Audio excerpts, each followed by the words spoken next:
Queridos irmãos de caminhada terrena, que Jesus nos abençoe e o Senhor da vida nos sustente na sua misericórdia.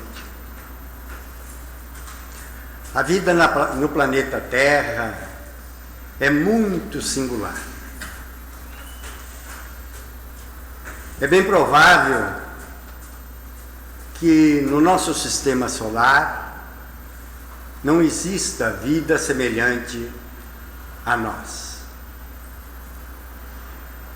E o espírito humano, o princípio inteligente, para chegar até nós, estagiou em várias outras paragens, em outros reinos,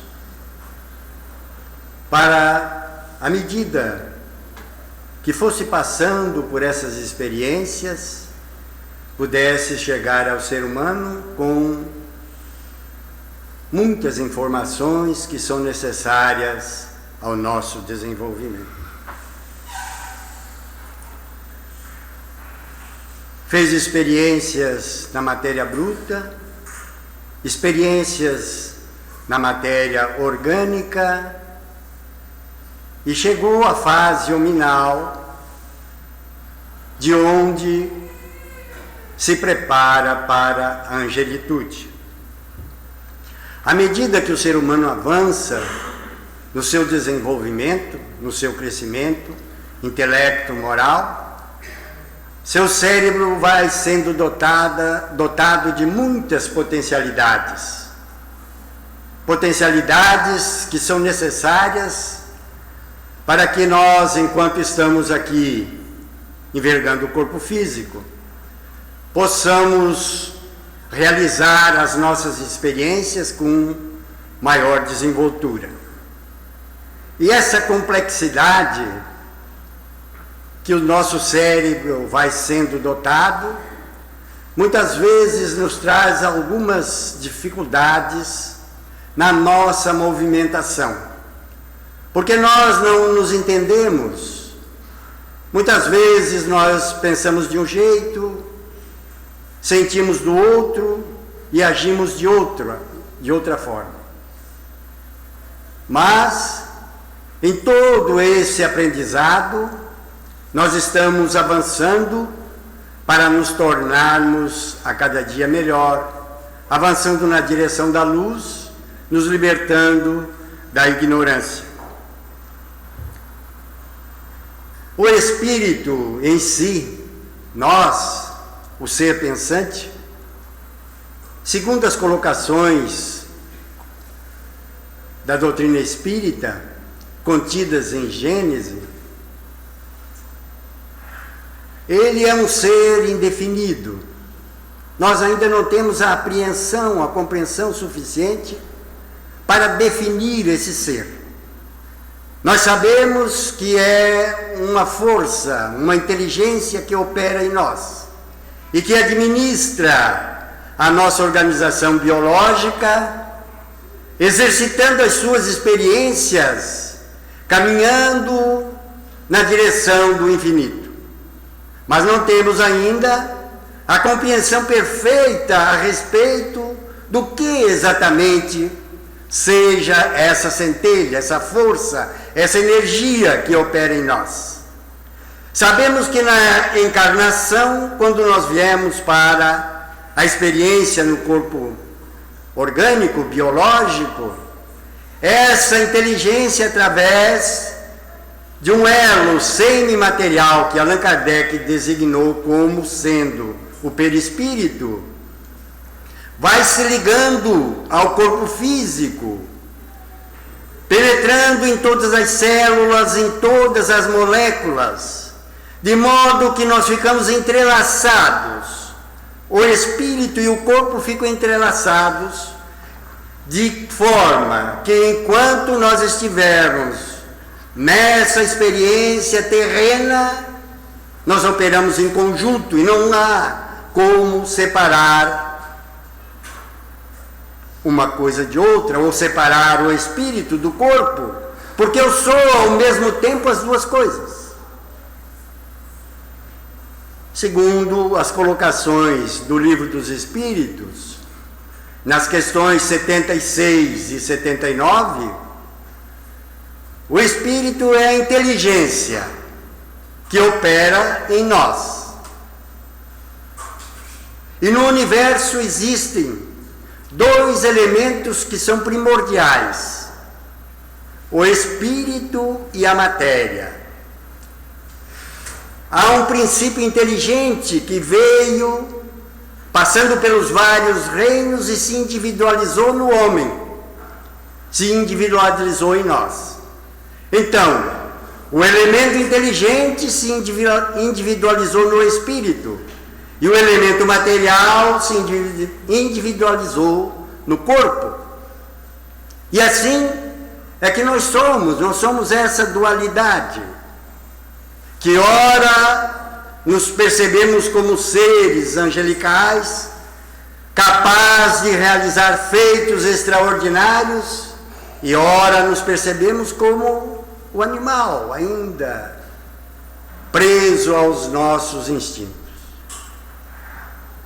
Para que possamos entender essa complexidade que somos nós, muitas experiências e muitos conceitos, muitos filósofos e pesquisadores gastaram horas tentando esclarecer essa dualidade pensante. Mas ainda nos falta muito para que possamos nos compreender a nós mesmos, entender o si mesmo, a nossa realidade eterna, entender esse princípio que vem se aperfeiçoando, se aprimorando, se individualiza para arrumar a plenitude da vida. O filósofo e paranormal, para o meio espírita médium,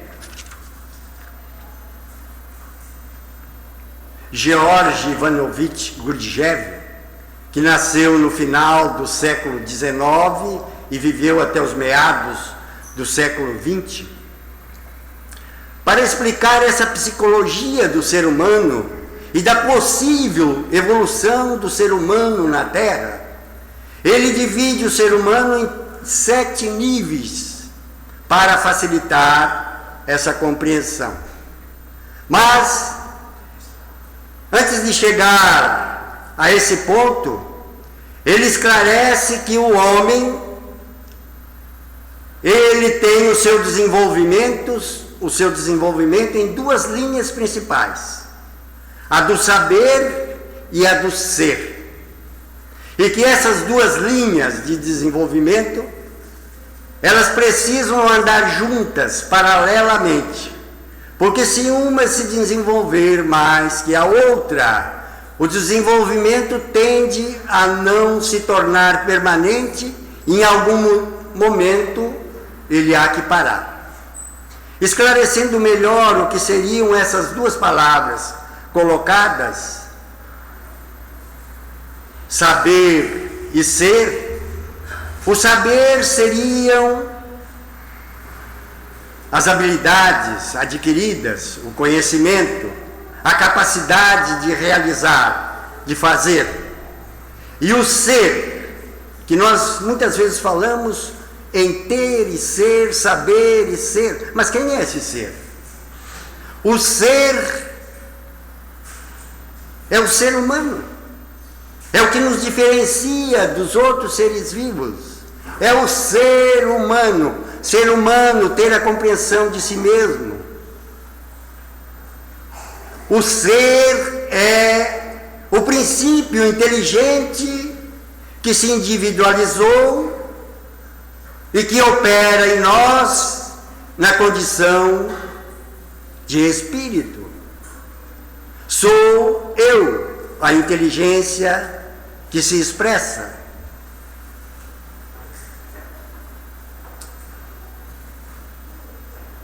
Diz o filósofo que se uma dessas linhas então se desenvolver mais que a outra, ela fica capenga. O ser humano fica capenga porque ele não se desenvolve integralmente. E ele, na concepção dele, diz que quando o saber prepondera sobre o ser, a criatura tem a capacidade de fazer, mas não tem a estatura moral, não tem a essência moral para fazer. E quando o ser predomina sobre o saber, a criatura tem a condição de fazer, mas ele não sabe como fazer. Então é um saber também, ou um ser e um saber inúteis. Porque, de um lado, ele sabe muito, especialmente no nosso mundo ocidental, exemplificando, a pessoa pode ser, o ser humano pode ser um expoente, ele pode ser um cientista, pode ser um grande descobridor, mas ao mesmo tempo ele pode ser egoísta, pode ser preguiçoso, ele pode ser orgulhoso, e tudo isso nós entendemos que é possível. Então, para que nós possamos atingir a nossa integralidade, isto é, saber e ser, nós precisamos desenvolver essas duas potencialidades, essas duas linhas de desenvolvimento. Porque, segundo Gurdjieff, se assim não for, quando o saber predomina sobre o ser, eu me torno, no dizer dele, um yogi fraco. Eu sei muito, mas não sei, ou melhor, eu sei muito como fazer, mas eu não tenho a estatura moral, a essência para realizar. E quando o ser predomina sobre o saber, eu tenho a estatura moral para realizar, mas eu não sei como fazer, eu me torno um santo estúpido. Tenho a possibilidade de realizar, de fazer, mas não aprendi como fazer. Então, colocando nesse nível e passando então para os níveis de desenvolvimento do ser humano, ele estrutura o ser humano em 7 níveis de desenvolvimento. De 1 a 7. Onde ele coloca que os 3 primeiros níveis são mais ou menos equivalentes. Nós sempre nascemos nos 3 primeiros níveis, 1, 2 ou 3. O nível número 1, o ser humano, do nível 1, é aquele que tem o centro de sua força psíquica, o centro de sua força de gravidade psíquica, fundamentada nos instintos. É a criatura que realiza as suas experiências cumprindo apenas as suas necessidades orgânicas.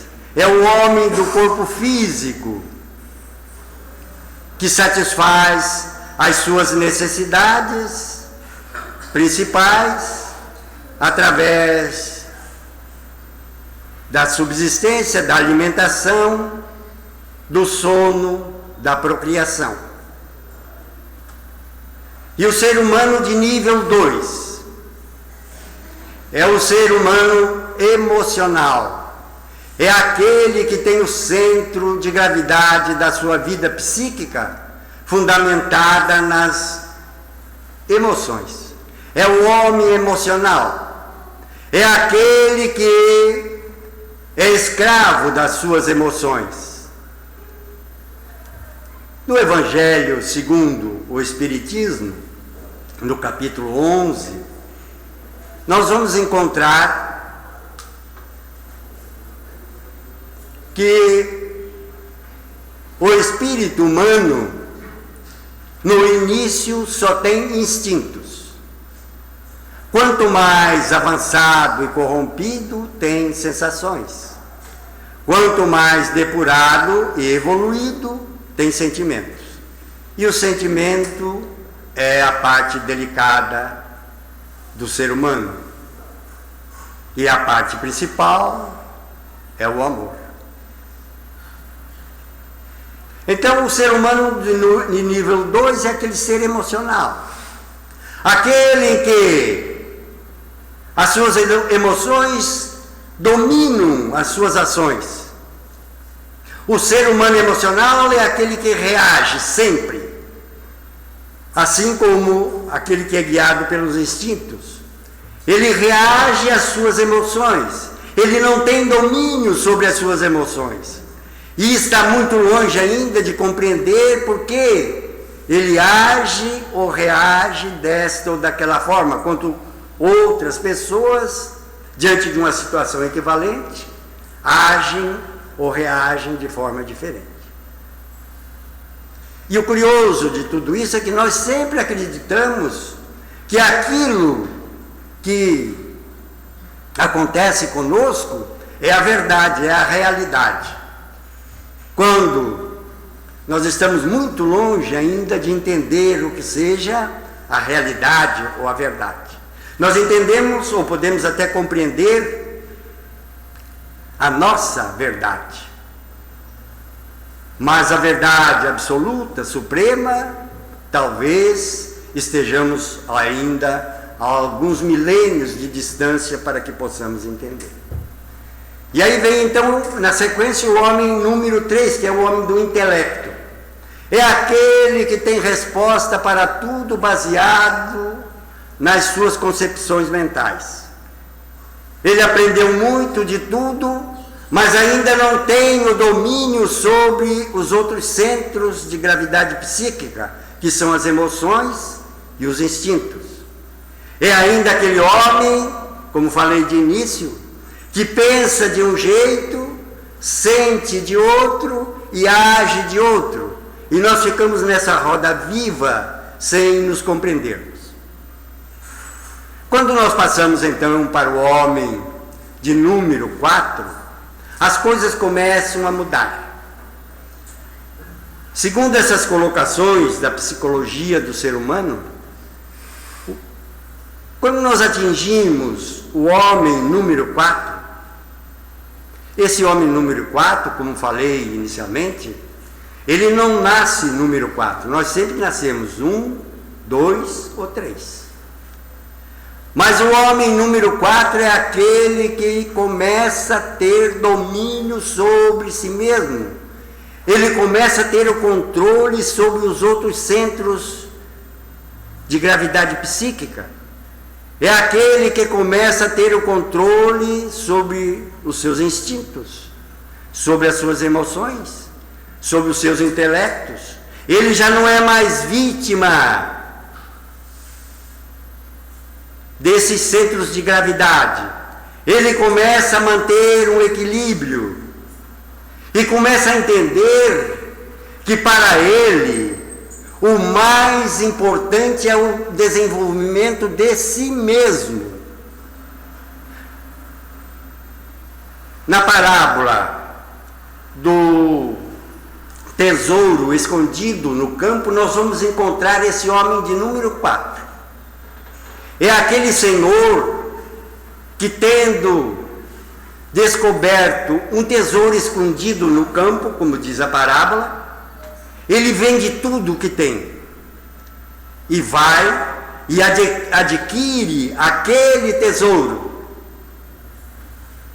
metaforicamente, esse tesouro é quando o ser encontra o seu verdadeiro eu. Ele sente, percebe, vivencia, tem a certeza absoluta que ele é uma dualidade pensante, que se move, se exercita, faz as suas experiências, mas que ele tem a imortalidade ao seu dispor.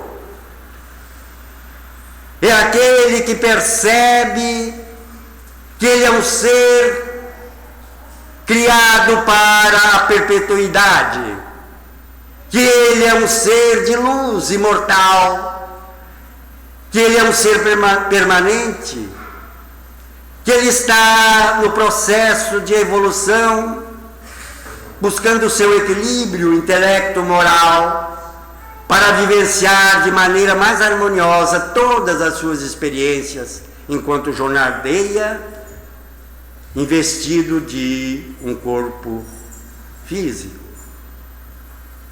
Então o homem número 4, ele começa a despertar. Ele começa a despertar o ser humano, o espírito que habita o corpo humano. E nesse despertar, ele encontra uma grande alegria, porque ele encontra o seu verdadeiro tesouro, que é a sua realidade eterna, imutável, imortal. O homem número 5, ele já avança um pouco mais. Ele já tem o seu centro de gravidade psíquica permanente. Ele já não muda de um número 1 para o número 2, de um 2 para o número 3. Ele tem o seu centro de gravidade psíquica permanente, ele já adquiriu. E ele tem já desenvolvido centros psíquicos superiores, que lhe dão a compreensão de muitas outras coisas que para nós, o homem comum, a criatura comum, é ainda desconhecida. E aí ele então trabalha, sabendo de toda essa realidade que é colocada à sua disposição, nesse ambiente terreno em que nós todos estamos mergulhados no hálito divino, para que possamos senti-lo e assim possamos um dia alcançar também a plenitude da vida. O homem número 6 é aquele ser que já superou todas as suas dificuldades. Ele já alcançou o seu desenvolvimento possível num nível tão extraordinário que muitas outras faculdades, conhecimentos, habilidades, compreensão já estão desenvolvidas de tal forma que para nós, as criaturas comuns, isso é ainda incompreensível muitas vezes. Ele está muito próximo do homem número 7, que é aquele ser perfeito, não mais sujeito às vicissitudes humanas. E aí vem então o homem número 7. O homem número 7 é aquele que adquiriu a consciência cósmica. O que significa adquirir a consciência cósmica? É aquele ser que tem a compreensão de todas as coisas. É aquele ser que está integrado à harmonia do universo. E por isso ele tem um canal aberto com o Criador do universo. É aquela criatura que sabe, percebe, sente todas as outras e compreende todas as outras criaturas. Ele compreende as leis que regem a vida, regem o universo. Ele compreende o poder maior, ele sente o poder maior que impera na direção do grande universo. Ele está inserido Ele está em harmonia com essa grande vibração, com essa grande inteligência que rege todas as coisas que estão no universo. Esse é o homem número 7, Jesus de Nazaré. A criatura mais perfeita que habitou entre nós.